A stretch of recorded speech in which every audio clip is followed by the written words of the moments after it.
की दोन मराठ्यांच्या भांडणामध्ये हा सगळा बळी गेला।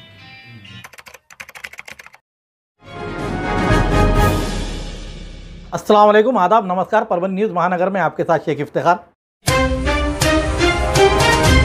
बेसिकली 5 तासाच्या आतमध्ये कॉमिंग ऑपरेशन जे आहे ही ज्यावेळेस सुरुवात होते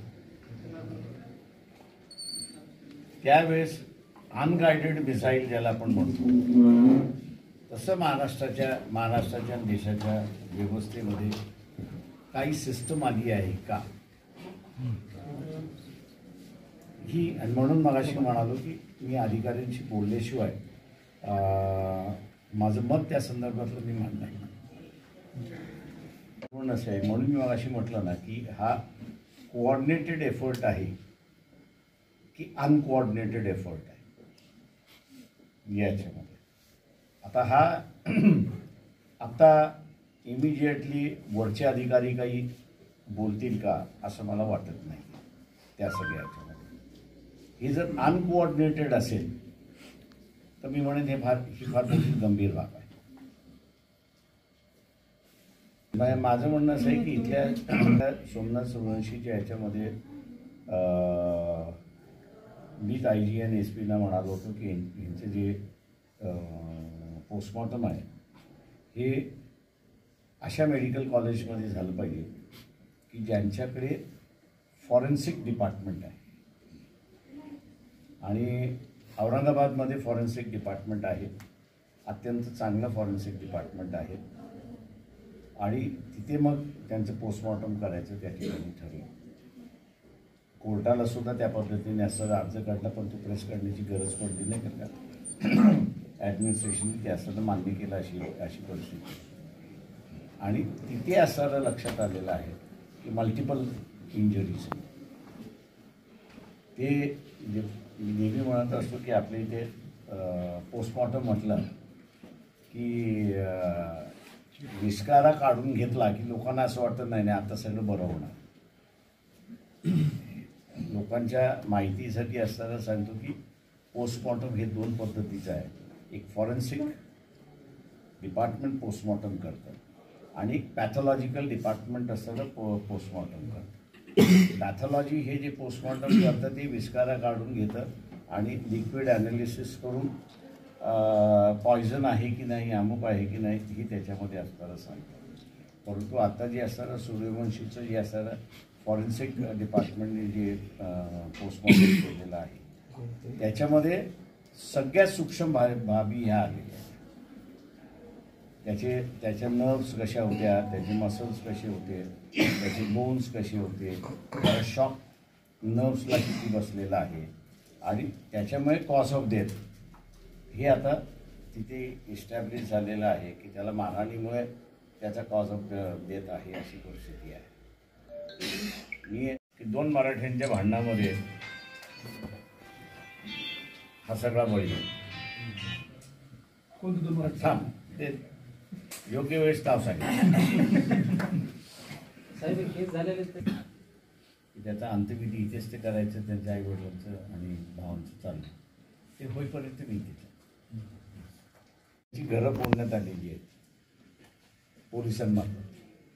पोलिसाला कोणाचंही घर फोडण्याचा अधिकार नाही एक, त्याच्यामुळे त्याची रिस्पॉन्सिबिलिटी ही फिक्स करण्यात यावी। दुसरं जे आहे पुतळ्याच्या अवतीभोवती जी लाठीचार्ज झाली ती जस्टिफायबल करता येते, कारण का तुम्हाला मॉब पसरवायचा होता, ते वाढवायचं नव्हतं म्हणून। पण 1 किलोमीटरच्या बाहेर तुम्ही जे एकेकाला गाठून जे असताना मारलेला आहे आणि अमानुष मारलेला आहे हा तो पोलीस आहे की पोलिसाच्या वेशामध्ये दुसरं कोणी आहे याची असताना आम्ही ती चौकशी करायला सांगितलेली आहे। आणि पोलिसाला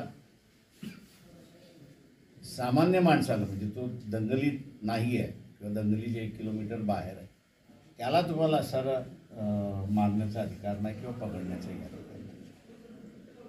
त्याच्यामुळे म्हणून मी अशी म्हणालो की इथे कोऑर्डिनेटेड एफर्ट होतं की अनकोऑर्डिनेटेड एफर्ट आहे हा याच्यातला सगळ्यात मोठा भाग आहे असं मी त्या ठिकाणी मानतो। आणि म्हणून वकिलांनी असं म्हटलं की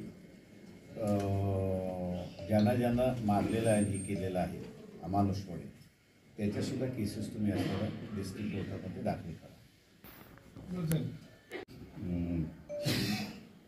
आपल्या इथे असणारा जिवंत माणसाला महत्त्व असतं पण मेलेल्या माणसाला महत्त्व नाही. तेव्हा MRI आणि CT स्कॅन हे जसं जिवंत माणसाचं मशीन आपण ठेवतो तसं ही जी ॲक्सिडेंटल डेथ आहेत या ॲक्सिडेंटल डेथच्या माणसाला सुद्धा MRI आणि CT स्कॅन हे जर मशीनमधून गेलं तर तुमच्याकडे फॉरेन्सिक डिपार्टमेंट जरी नसेल तरी तुम्हाला असं त्याला इंजुरीज काय काय आहेत आणि त्याचं कॉज ऑफ डेथ हे तुम्हाला असं तिथे इस्टॅब्लिश होऊ शकतं अशी परिस्थिती आहे. त्याच्यामुळे शास्त्राला मी असं ते करणार आहोत की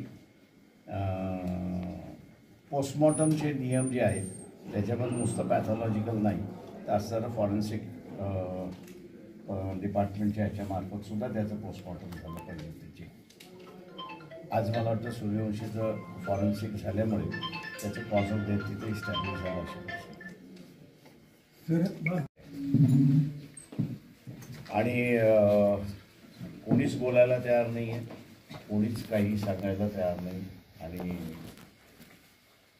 तुम्ही विषय काढला तर लोक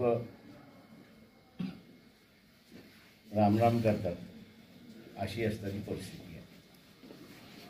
इथे माझ्या अंदाजानं परभणीमध्ये जे आहे ते इमोशनल इश्यू त्या ठिकाणी एक होता आणि ते इमोशनलच्या ह्याच्यावरती फुलेशाह आंबेडकरी विचारांचं माणसं होती ती सगळी सहभागी झाली, इन्व्हॉल्व झाली अशी असणारी परिस्थिती आहे. त्याच्यामध्ये वेगवेगळ्या घटना आहेत. त्याच्यामध्ये तिथे स्टंट असल्यामुळे काहीच घडलं नाही अशी असणारी परिस्थिती आहे. इथे रिॲक्शन आहे अशी एक परिस्थिती. हे दोन वेगवेगळ्या घटना मी दोन वेगळ्या पद्धतीने तिथे बघतो. पण हा जो स्टंटपणा जो आहे तो माझ्या अंदाजानं मला फार भीतीदायक वाटतो अशी परिस्थिती आहे.